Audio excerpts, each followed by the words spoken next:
Assalamualaikum warahmatullahi wabarakatuh. Teman-teman, selamat datang kembali di Dollar Hunter. Jadi di sini kita akan update informasi mengenai perkembangan dan peristiwa terkini yang terjadi di seputar dunia cryptocurrency, teman-teman.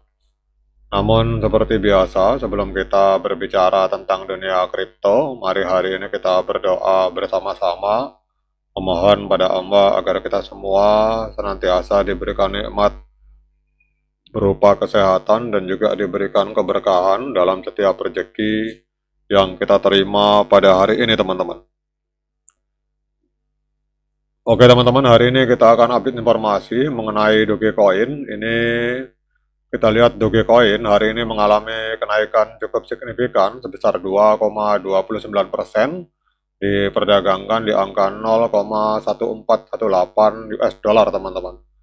Jadi kalau kita lihat di sini untuk kapitalisasi pasar dari Dogecoin ini ada di angka 22,92 miliar US dollar, menempati peringkat ke-9 di CoinMarketCap.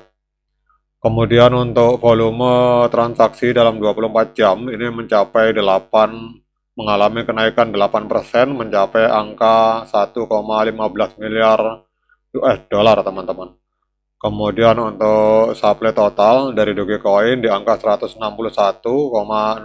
miliar Doge, dan supply yang beredar 161,62 miliar Doge, teman-teman.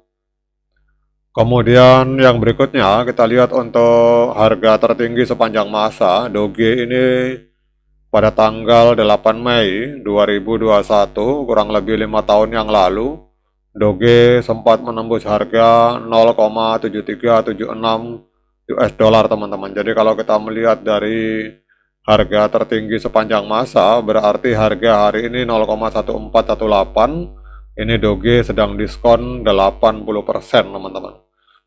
Nah, kemudian di sini kita lihat ada beberapa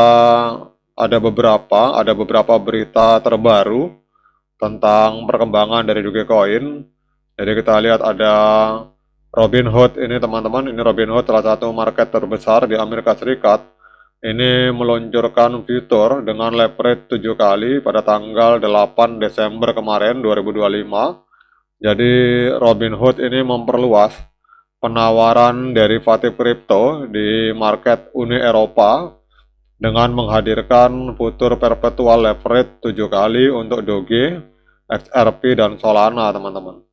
Jadi langkah ini mengikuti kenaikan pendapatan kripto sebesar 129% secara tahunan pada kuartal ketiga, yang didorong oleh volatilitas pasar dan permintaan akan platform yang diatur secara resmi, teman-teman. Jadi apa artinya ini bagi perkembangan Dogecoin, teman-teman? Jadi akses leverage yang lebih tinggi ini dapat meningkatkan volatilitas jangka pendek dari Doge, dan ini akan menarik minat dari para trader spekulatif. Namun yang harus dipahami adalah bahwa leverage yang besar itu juga akan meningkatkan resiko likuidasi jika atau jika pasar dan harga itu bergerak tajam, teman-teman.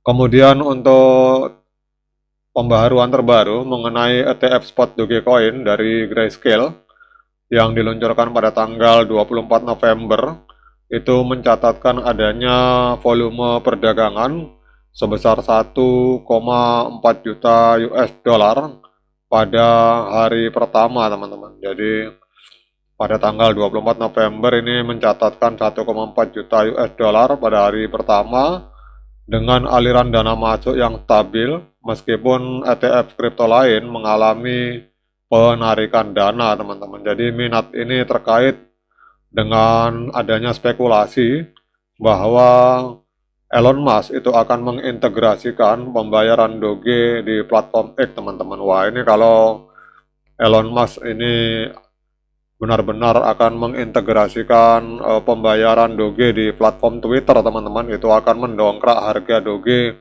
secara sangat signifikan, teman-teman. Jadi apa artinya ini? Artinya adalah bahwa untuk produk institusional ini menguatkan posisi Doge di pasar kripto, Meskipun volume perdagangan yang masih tipis dibandingkan ETF Bitcoin, itu masih menunjukkan adopsi yang belum meluas secara mainstream, teman-teman. Jadi ini adalah beberapa informasi yang ada, yang kita lihat di sini ditampilkan di berbagai media. Jadi kalau yang saya soroti secara pribadi, teman-teman, ini kalau rumor ini atau spekulasi ini benar, kalau Elon Musk akan mengintegrasikan Doge di platform X, wah ini akan menjadi pemicu lonjakan harga gila-gilaan untuk Dogecoin, teman-teman. Kemudian kita akan lihat secara tren, teman-teman. Walaupun beritanya cenderung positif, tetapi kalau kita lihat untuk pergerakan harga ini masih cenderung mengalami penurunan, teman-teman. Karena harga hari ini kita lihat masih berada di bawah EMA 13 dan EMA 21 di time frame hari. Walaupun di sini kita lihat ada semacam tanda-tanda pembalikan, ada golden cross, di mana stokastik garis biru memotong garis kuning ke atas. Ini sebenarnya adalah tanda-tanda pembalikan arah, tetapi kita lihat belum mampu mendorong harga untuk berada di atas EMA 13 dan EMA 21. Nah, kemudian kita akan cek secara teknikal dengan menggunakan 26 indikator yang ada di TradingView, teman-teman. Jadi untuk Dogecoin di market Binance hari ini diperdagangkan di angka 0,14155 US dollar. Jadi ini 0,1415 ini mengalami koreksi 0,76%. Jadi kalau kita lihat di sini untuk mayoritas ini 26 indikator yang dipakai, mulai dari exponential moving average, simple moving average, ini banyak sekali, teman-teman. Jadi kita lihat di sini bahwa untuk indikator yang kategori moving average ini sinyalnya untuk Dogecoin ini masih strong sell, teman-teman. Jadi penjualan yang sangat kuat, sementara bertabrakan dengan sinyal dari osilator. Jadi kalau kita lihat di sini untuk osilator yang dipakai ada relative strength index, stochastic, commodity channel index, kemudian ada MACD. Ini kita lihat di sini sinyalnya adalah sinyal pembelian, tetapi penggabungan di antara osilator dengan moving average dijadikan satu, ini masih menghasilkan sinyal penjualan untuk hari ini, teman-teman. Karena kita lihat di sini 13 indikator, ini menunjukkan sinyal penjualan. Kalau teman-teman perhatikan 13 indikator, kemudian 10 indikator ini menunjukkan sinyal netral, dan 3 indikator ini menunjukkan sinyal pembelian. Jadi untuk sinyal pembelian hanya 3 indikator, teman-teman. Jadi kalau kita lihat di sini pada intinya adalah bahwa hari ini sinyalnya masih belum muncul sinyal pembelian, tetapi yang ada adalah sinyal penjualan untuk Doge. Oke, teman-teman, demikian update informasi tentang Dogecoin. Semoga bermanfaat. Sekian dari saya. Assalamualaikum warahmatullahi wabarakatuh.